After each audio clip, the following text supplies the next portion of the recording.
Hey y'all, welcome to Kamira's Kitchen. Today I'm going to show you how to make a sausage and gravy biscuit breakfast casserole. Honey, we putting some bacon up in there, some eggs, some cheese, some spices. Honey, the whole family is going to love this casserole recipe. Now, you know we ain't afraid of that pig, okay? But if you is, baby, just use turkey. You know what to do, all right? Let's go ahead and get into it.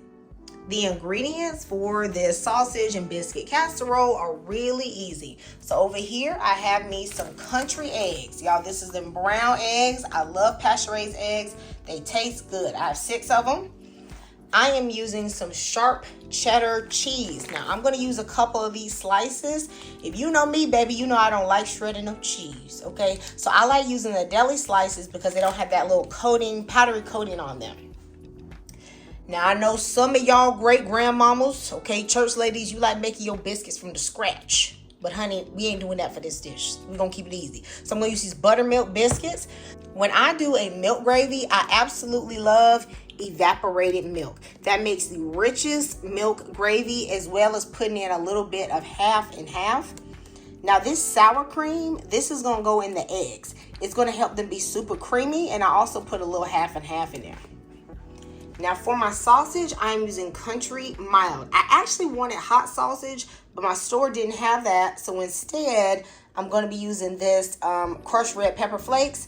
So this is about half a teaspoon. You know, it depends on how spicy you can handle it. I'm also going to use some buttery steakhouse seasoning. Now, I know this say it go on steak, but I be putting this thing on anything but steak. Okay, I put this on everything but steak. If you know what I'm talking about, let me know in the comment section. Of course, I'm using some pepper and a little bit of garlic powder.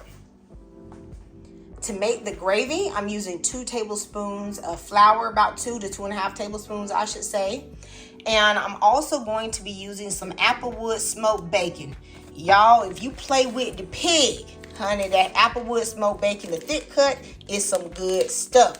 Now, if you don't play with the pig, then I guess you can leave this out. Or you can use turkey sausage, and of course you can replace this breakfast sausage with turkey sausage as well. I'm going to be cooking all of this in a 9 by 13 baking dish. Preheat the oven to 350 degrees. I'm going to crack 6 eggs into a bowl. Now that's something I like about these brown eggs. You get a nice dark yolk. Season your eggs with a little bit of salt, as well as some pepper, about 2 tablespoons of sour cream, and about a half a cup of half and half. Whisk it together until it's nice and combined. Adding a little bit of air is going to make your eggs nice and fluffy. I'm going to use about 3 slices of this thick cut bacon, because baby, she thick, okay? So if you're using regular bacon, use about 6 slices. I'm gonna cut this bacon into about a 1/2 inch pieces. One thing I like about the thick cut bacon is that even after it renders its fat, it just becomes nice and really crunchy. I love the thick cut bacon. Add all your bacon to a pan on medium heat, and I'm gonna cook this until crispy. Now that my bacon is crispy, I'm going to remove the bacon, and I'm also going to take out the bacon grease. But y'all know, like a real Southern woman, I'm going to keep that bacon grease. All right, y'all, so I'm going to put in my pound of sausage. If you don't like breakfast sausage, you can use Italian sausage.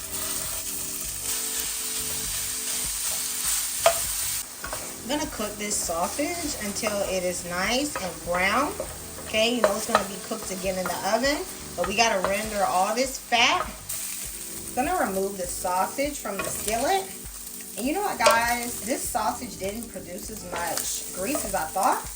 So I'm going to go back in here with that bacon grease to make the gravy. All right, so I'm going to put that bacon grease back in here. It's probably about 1/4 of a cup.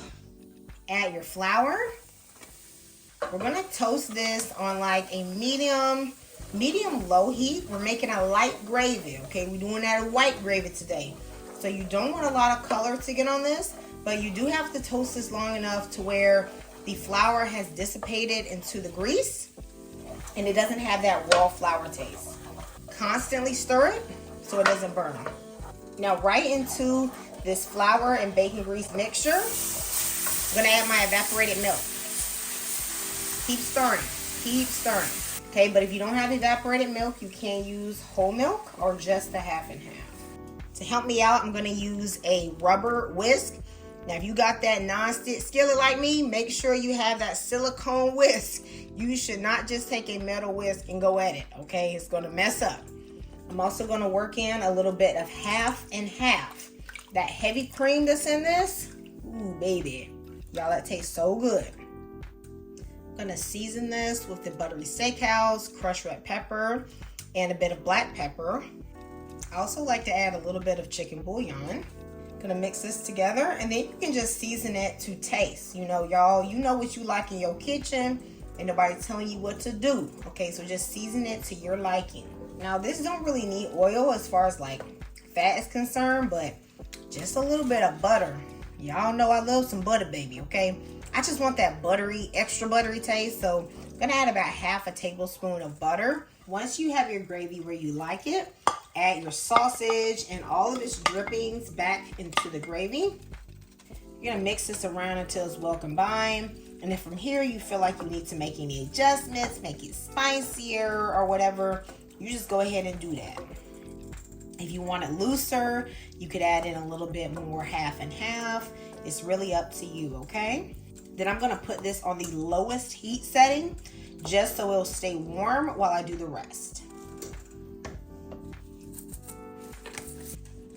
Take some butter and grease your 9x13 casserole dish. You can also use cooking spray for this.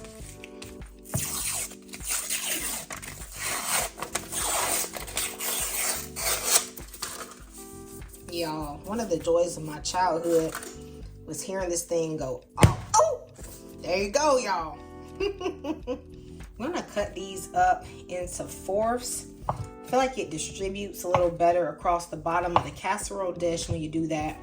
And then that way, when you're biting in to your casserole, you get a little bit of biscuit, a little bit of gravy, some egg, like you just get a little bit of everything in one bite. The bottom of the dish, I'm gonna just spread out these biscuits. And remember, these are going to expand as they bake, so they're gonna fill in any gaps. Next, I am going to add the sausage and gravy mixture right over the biscuits. I'm gonna just spread this out evenly. Sprinkle the bacon all over the top. Y'all, the bacon low because I ate some of the bacon. I'm gonna just be honest with y'all. Y'all will have more bacon than this if you do not eat it, but y'all know how the chefs is in the kitchen. We just be doing what we do, okay? We eating a little chef snack. Then pour your eggs evenly over everything. And lastly, I'm gonna top it with this cheese.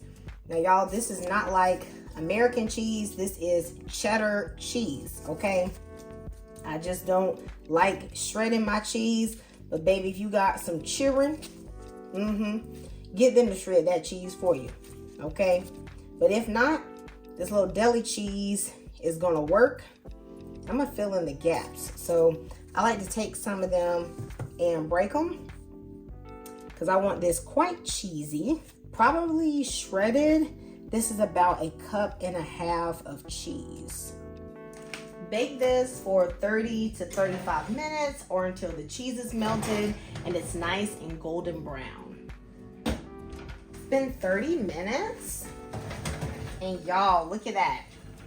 Definitely nice and golden brown, and it looks like it's definitely set.